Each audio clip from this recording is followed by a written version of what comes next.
À peine rentré de sa visite officielle à Dakar, le Premier ministre Anatole Collinet Makosso n'a pas tardé à reprendre le chemin du terrain.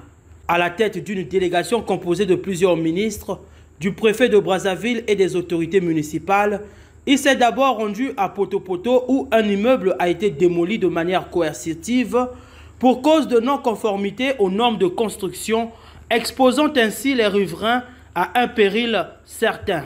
Vous voyez comment non seulement on perd un investissement quand on ne prend pas au sérieux ce qu'on veut faire, mais aussi on expose la vie d'autrui.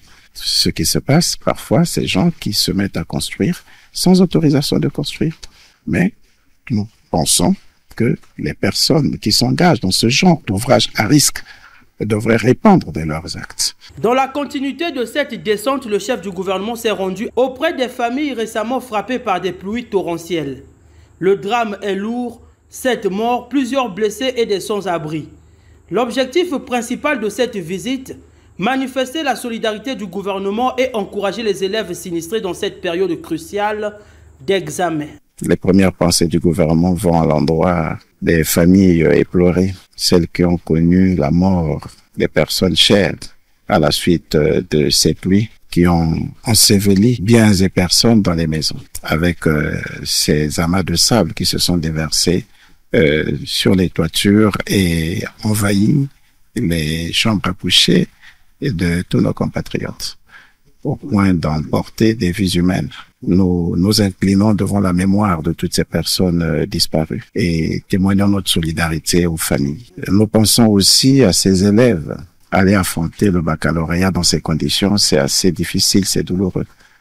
Je voudrais que ces enfants reçoivent l'expression de la compassion, de la solidarité du gouvernement. Face à cette situation, le Premier ministre a condamné les constructions qui contribuent à aggraver les conséquences des intempéries. On s'est livrés tous à des risques que nous avons du mal à maîtriser aujourd'hui. C'est des situations que nous traînons depuis des décennies et nous sommes obligés de nous ressaisir, de nous asseoir. Vous nous voyez, nous sommes assistés de nos partenaires au développement. Vous avez les amis du PNUD qui sont avec nous, vous avez les amis de l'OMS qui sont avec nous, parce que l'heure est grave. Il nous faut prendre des décisions courageuses pour éviter que nous puissions être toujours en train de subir les mêmes situations. Cette visite de terrain s'inscrit dans le cadre des instructions données par le président de la République, très sensible à la douleur des populations.